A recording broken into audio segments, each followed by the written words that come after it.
Assalamualaikum warahmatullahi wabarakatuh. Waalaikumsalam warahmatullahi wabarakatuh. Alhamdulillahilladzi arsala rasulahu bil huda wa dinil haqq liyuzhirahu ala dini kulli syafaqillah bisyaidah. Puji dan syukur kehadirat Allah Subhanahu wa taala yang mana telah memberikan kita kesehatan dan kelapan waktu sehingga kita dapat berkumpul di tempat yang berbahagia ini. Salawat dan salam marilah kita sampaikan ke haribaan junjungan kita Nabi besar Muhammad sallallahu alaihi wasallam yang telah membawa ajaran yang benar, yakni ajaran Islam. Di sini saya akan sedikit berbagi ilmu ataupun sedikit memberikan materi, yaitu tentang intimasi seksual. Intimasi seksual berasal dari bahasa Latin, yaitu intimus, yang berarti intermos ataupun dipes, yang memiliki arti yang paling dalam. Intimasi dapat diartikan sebuah proses di mana dua orang saling memahami dan saling terbuka dalam hal pemikiran, perasaan, dan tindakan. Intimasi tidak hanya dipandang sebagai aktivitas seksual antara dua individu, melainkan lebih dari itu, intimasi dapat diartikan sebagai sebuah keterbukaan pasangan dan tindakan yang diberikan sebagai bentuk respon. Menurut Erikson, intimasi hanya dapat dilakukan setelah orang membentuk ego yang stabil.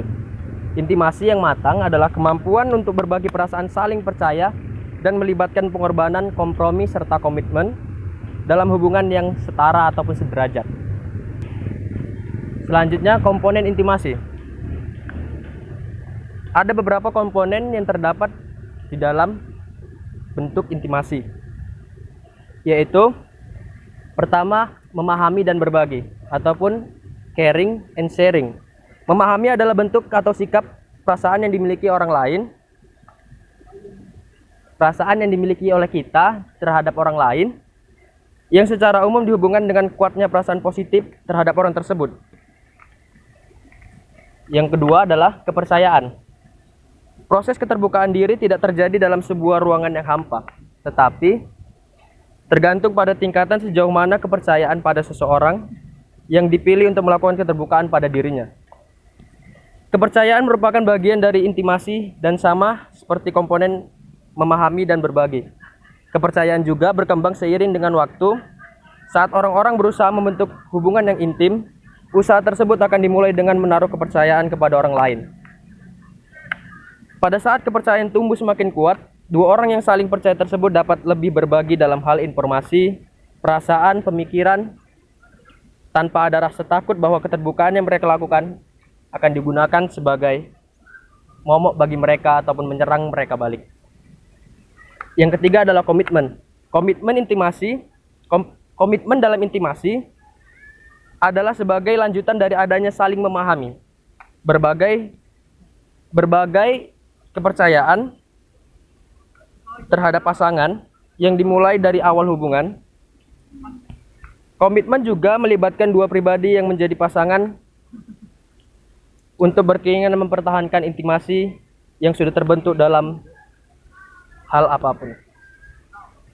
Yang ketiga, kejujuran. Kejujuran adalah hal yang penting dalam intimasi, meskipun untuk sepenuhnya jujur tidak terlalu baik dalam sebuah hubungan. Terlalu jujur juga dapat menghancurkan hubungan kita jika kita tidak memahami bagaimana isi pesan yang disampaikan. Terdapat perbedaan dalam memutuskan menjaga sesuatu yang bersifat sangat pribadi dengan kebohongan. Kebohongan yang muncul dalam sebuah hubungan merupakan suatu peringatan bahwa ada manipulasi yang dilakukan oleh suatu pasangan dalam hubungan tersebut. Yang selanjutnya adalah empati. Empati merupakan kemampuan untuk merasakan pengalaman yang dialami oleh pasangan, mengenali dan mengalami emosi pasangan, juga pemikiran dan sikap pasangan tanpa harus membicarakannya. Dan yang terakhir adalah kelembutan. Salah satu hal yang paling sering ditolak dalam sebuah intimasi adalah kelembutan hati, yang hanya bisa dicapai melalui pembicaraan ataupun dengan bahasa tubuh. Contohnya memeluk, menggenggam tangan, mencium, ataupun hal-hal lainnya. Komponen intimasi sering menjadi hal yang sulit bagi seorang pria, karena seorang pria dianggap sebagai sosial yang selalu berpikiran rasional, mengutamakan akal, dan berorientasi pada suatu tindakan, sehingga pria akan merasa tidak menjadi seorang pria saat melakukan kelembutan.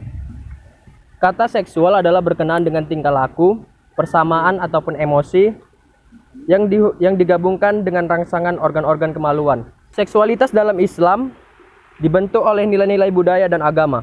Nilai-nilai agama dalam Al-Quran dan hadis, dan fikih mewarnai pembentukan pandangan tentang apa yang boleh dilakukan dan apa yang tidak boleh dilakukan. Hal yang mendasar dalam konsep Al-Quran tentang seks dan seksualitas ialah tidak membuat klaim yang merendahkan perempuan dalam seks.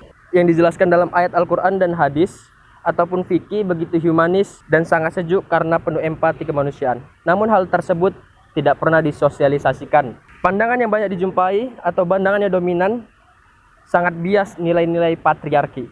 Artinya hanya para suami yang mempunyai hak menikmati kepuasan seksual, sedangkan para istri hanya mempunyai kewajiban memuaskan ataupun menuruti keinginan suami. Dari titik inilah salah satu pemicu timpangnya relasi suami istri terjadi dan tidak menutup kemungkinan memunculkan tindakan kekerasan terhadap istri. Terima kasih. Sekian materi dari saya. Saya ucapkan sekali lagi terima kasih kepada rekan-rekan yang sudah mendengarkan. Saya sudah dengan wabillahi taufiq walhidayah. Assalamualaikum warahmatullahi wabarakatuh. Waalaikumsalam.